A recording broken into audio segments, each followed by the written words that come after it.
Welcome to episode 4 of the Suppress Herald.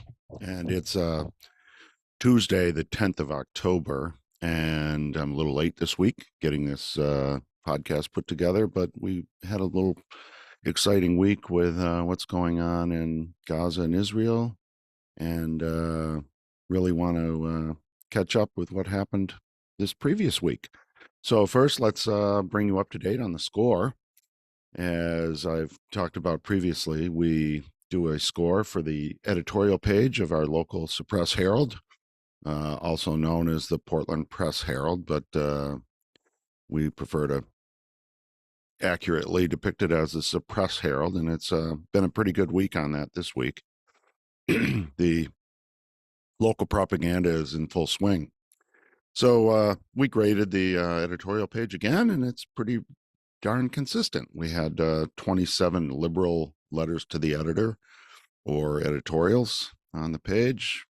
For the week, we had 5 conservative and 16 neutral. So once again, over 5-1 on the liberal side, and that's very typical. So let's get into it.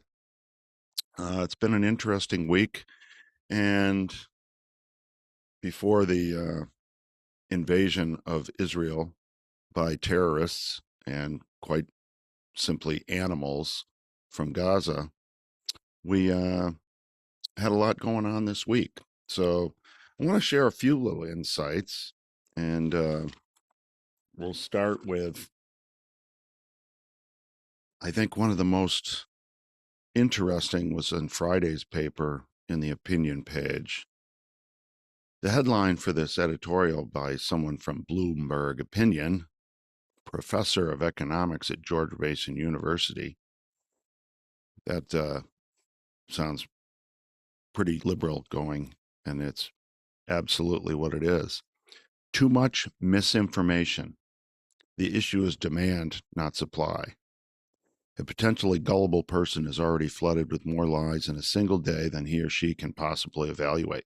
Yeah, if you read the papers, that's where you start. You'll pick up the paper and you're flooded with lies. That's pretty much the propaganda machine that's in this country, and we've got to be aware of it. And of course, he talks about Trump in the 2020 election. And speaking in economic terms, the problem with misinformation is demand, not supply. Consider, for example, the view that the 2020 election was stolen from former President Donald Trump. To explain what happened in simple terms, there was a demand for this misinformation, namely from some aggrieved Trump supporters. Yeah, right. This has been, I think, one of the biggest propaganda machine efforts in history. And this has been just an ongoing, and here we are years later, and they continue to try to suppress the reality that there were a lot of problems with that election. And we see it again and again, over and over again. And in that same Friday paper, you have an article here from the Associated Press. Voter rolls becoming new battleground over secure elections as amateur sleuths hunt fraud. Well, the state of Maine and a bunch of other states are embroiled in a lawsuit requiring them to share those voter rolls with people that are have tasked themselves with making sure that they are purged of dead people and people that have left the state and others. And of course, what you get, voter rolls becoming new battleground over secure elections as amateur sleuths hunt fraud. Baseless claims of widespread voter fraud are part of what's driving the efforts, leading to lawsuits over whether to hand over the data in several states, including Maine, New Mexico, and Pennsylvania. Yeah. This whole concept that there was no voter fraud in 2020 is basically the media telling us, don't believe our lying eyes. And yet, I dare anybody out there that thinks there was nothing wrong with the 2020 election to go and watch 2,000 Mules, if you can find it. It is being suppressed. It is being covered up. And we are starting to see things come out that there were serious problems. The Supreme Court in Wisconsin ruled that the drop boxes and the absentee voting that happened in Wisconsin was grossly against the Constitution and illegal, which means that thousands and thousands and thousands of votes in Wisconsin were cast against the rules, which means they were illegal and shouldn't have been counted. Trump would have won Wisconsin were it not for those illegally cast ballots. Now we're finding out in Michigan, there was a vast voter registration drive illegally done by a national organization funded by, you guessed it, Zuckerberg and his wife, $200, $300, $400 million in get out the vote. Well, you can imagine it wasn't in get out the vote in red states and red districts. So it was absolutely targeted to defeat Trump in the election. And in Michigan, they've actually found massive voter registration irregularities. This stuff goes on and on. We have not, to date, been treated to a real examination of what happened in Atlanta with suitcases full of ballots being pulled out from under a table in the middle of the night after they sent home all of the Republican observers and fed into machines. And it very much appears on the videos they were fed into machines multiple times. And we were told nothing to see here. Don't believe your lying eyes. And we've been told that forever. The woman that led that little operation with her daughter received the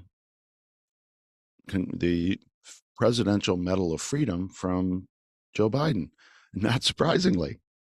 And oh, that poor woman, she was under all this stress, but she has not been subjected to actual under oath testimony. And we have been told, just don't believe your lying eyes. So those are just three examples. And yet we continue to see in the paper these types of terms. Baseless claims, nothing proven, nothing. Don't believe your lying eyes. Everybody out there, consider this. Tens of millions of Americans believe there was something wrong with the 2020 election. Tens of millions. The fact that tens of millions of people don't trust the election is enough to say we've got to fix this. And yet they don't want to do anything. They want to continue because that election was successful for one side and they got rid of Trump. So this just goes on and on.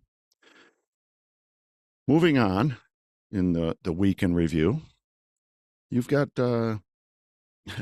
what I call the token Republican. And every newspaper in America has a token Republican.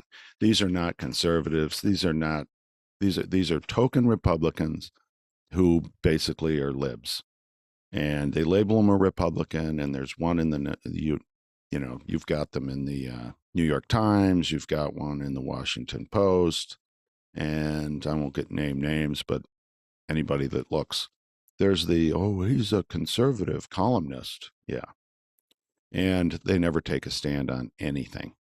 And this is the token Republican at the Suppress Herald, and his name is Jim Fossil. He's like an app activist, and he's been in politics forever here in Maine. And most of the time, he's taking the side of liberals and Democrats and criticizing Republicans, which he does on the this is the Sunday paper. He has a weekly column, and they call it, Equal Time. And I just highlighted one paragraph.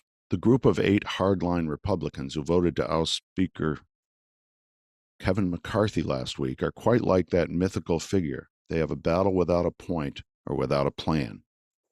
No, what they are is principled conservatives who don't think that we can continue to spend and drive up.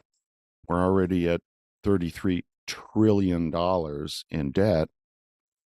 It wasn't too long ago that we were at 20 trillion. And we're pretty close to the point where the interest on the debt will be more than they spend on the entire budget for national defense, for the defense budget, which everybody complains about. This is interest alone on all the money that we're borrowing. And yet, there are 8 Republicans that stood up and said, no, we can't do this anymore. And of course, the conservative in, you know, in the paper here, the Suppress Herald, says that's a problem. So it's really a situation where this is our paper. We have a token Republican, and he's criticizing Republicans standing up for principle and saying enough is enough. We haven't got any money in the budget for securing the border. We've got New York City spending literally billions of dollars dealing with illegal immigrants, and every city across America, including right here in Portland, Maine, dealing with millions and billions of dollars in dealing with this problem. And yet the budget is spending trillions of dollars we don't have, printing money, and not dealing with the border, amongst other things. And these 8 Republicans are the bad guys. And that's a Republican writing in the paper. So that tells you everything.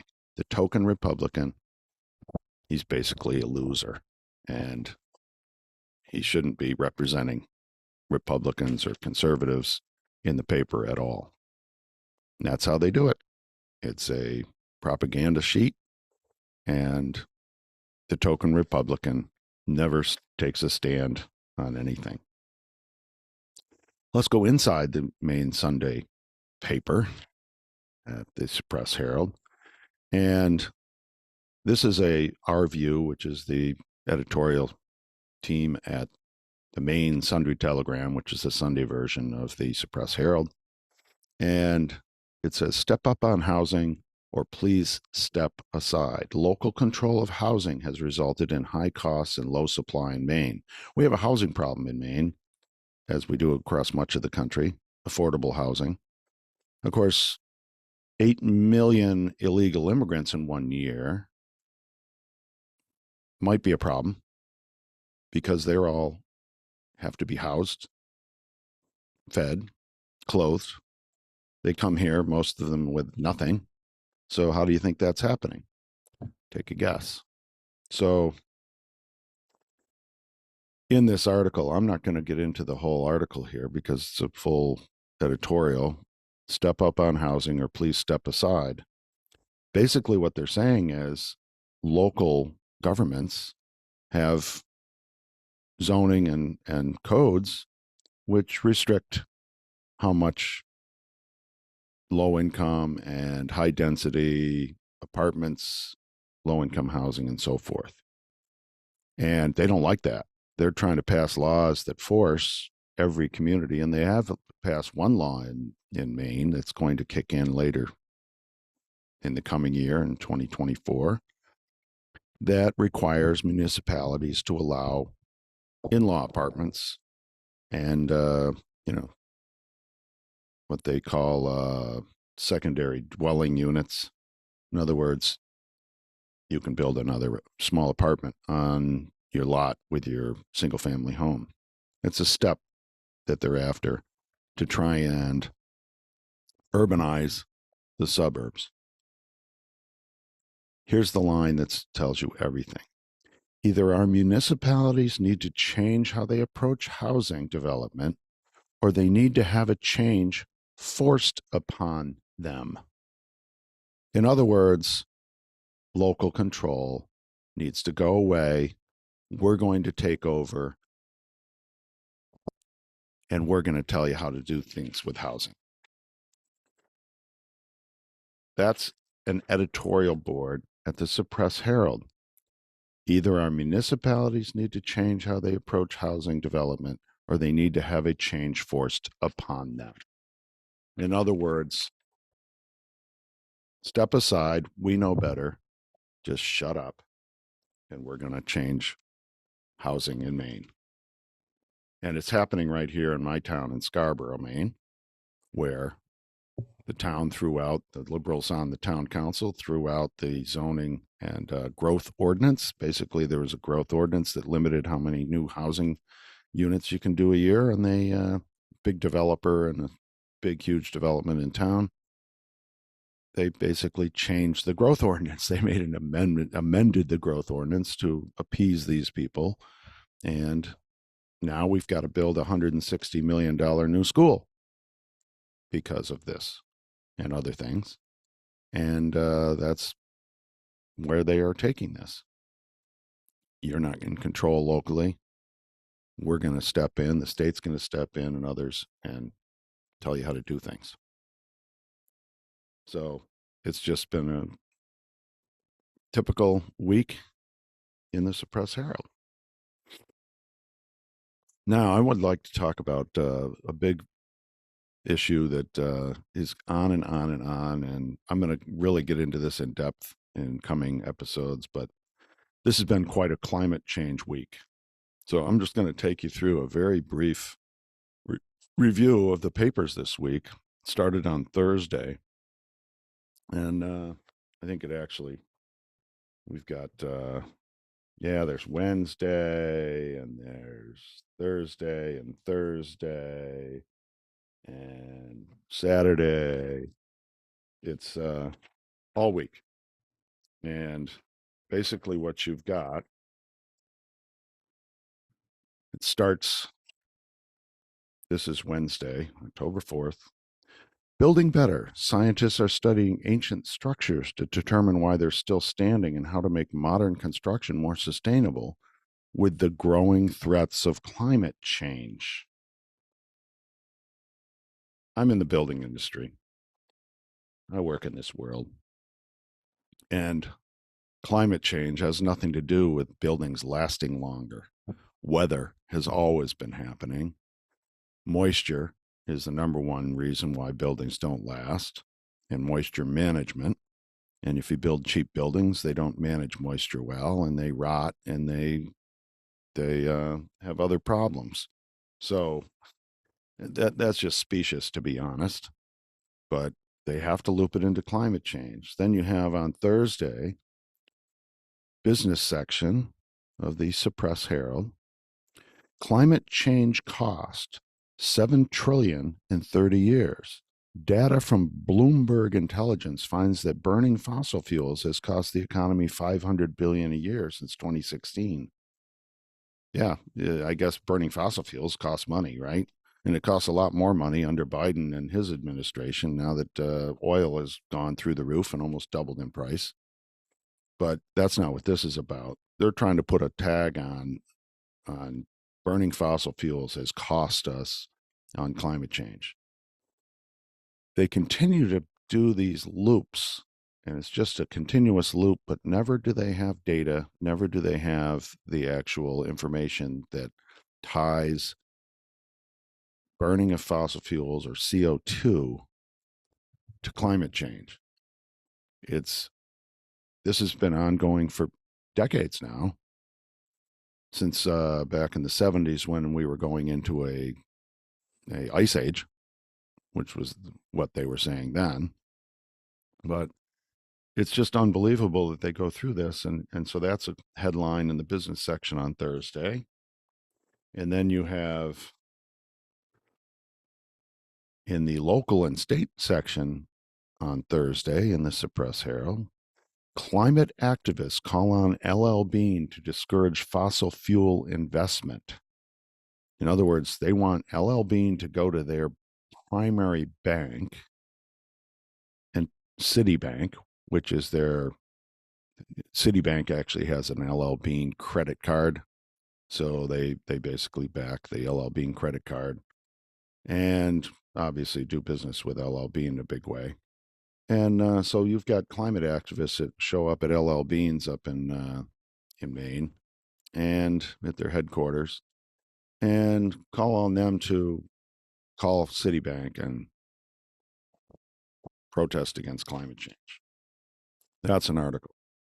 Bunch of wackadoodles. Then you have on Saturday, Gulf of Maine logged its 8th hottest summer on record. The Gulf's warmest summer seasons have all occurred in the last decade, per the Gulf of Maine Research Institute. What they don't tell you is how long they've been keeping track of the temperatures in the Gulf of Maine, which isn't all that long. And that goes through, there we are again. And I think the biggest thing here, and I'm going to finish up with, this is in the Saturday paper as well. New U.S. study, whales and dolphins losing food habitat to climate change. A first of its kind assessment says whales, dolphins, and seals living in U.S. waters face major threats from warming ocean temperatures. The reality is this NOAA study is significant because it's the first to look broadly at U.S. marine mammals in an attempt to predict their resiliency to climate change. A biologist with Massachusetts Whale and Dolphin Conservation who was not involved in the study. It appears to me that the people that were involved in this study were maybe a janitor and a secretary at NOAA, because nowhere in this study is any actual data. This is just a rambling. The study published last month in the journal PLOS ONE is evidence that the way the U.S. manages whales and dolphins needs to adapt to an era of climate change, advocates for marine mammals said. But nowhere in here is there any actual data in the study. It's just a treatise on, well, we think this is happening and we studied it. Yeah, like I say, there's nothing in here in this entire article that actually says anything about actual data or statistics. It's just somebody said, well, if the water's warming, that's going to change the way the food supply is, and geez, we've got loss of habitat or loss of stocks of feeder fish for whales, dolphins, and seals. What they don't talk about is maybe overfishing, maybe the Chinese fishing boats, ships offshore that are scooping up massive amounts of fish with no rules, regulations. They're outside of international waters. They don't talk about any of the other things that are going on. They just state that climate change must be climate change, and it must be changing the habitat for these species. Nowhere in that article, anywhere, is there any actual data, any actual facts. Facts be damned. It's the Suppress Herald. And so this week we had just a litany. There must be something coming on some kind of legislation, carbon tax or something must be working its way through the U.S. Senate with the Democrats. And so they are distributing all these articles throughout the media to get a heightened sense that woe is me and the world's going to end. And quite honestly, this stuff has to stop. All we're doing is causing anxiety for the masses that the world's going to end.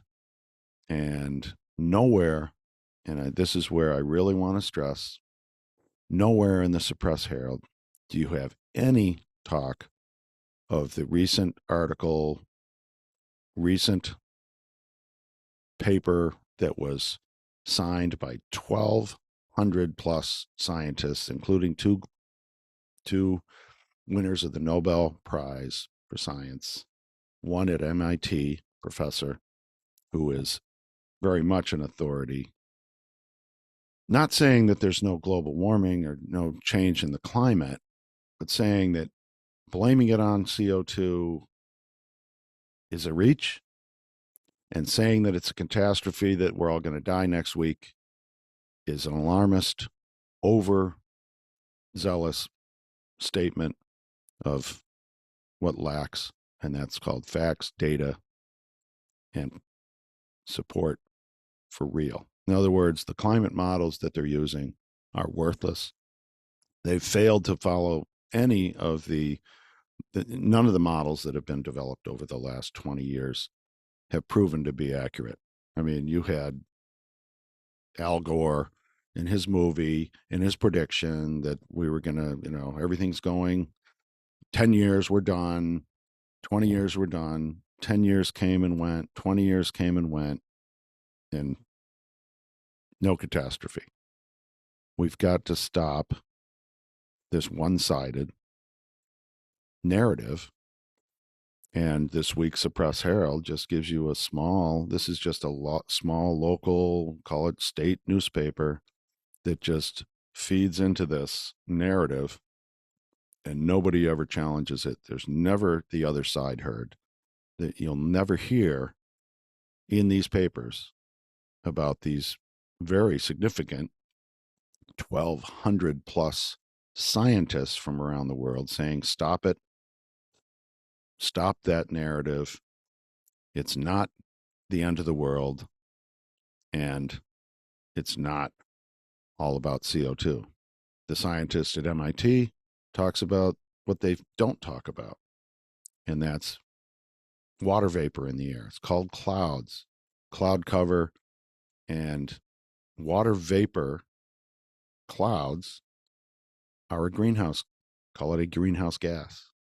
They have an impact on shielding sun from entering and preventing heat from leaving.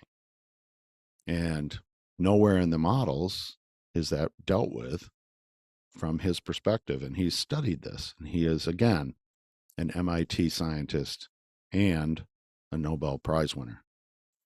But you'll never hear about that in the Suppress Herald. That's not part of the official narrative. And this is the problem. And with that, we're going to come to the end of our week, and we're going to come to the end of this episode. Remember, politics is local, and so is propaganda. Excuse me. Politics is local, and so is propaganda. Signing off.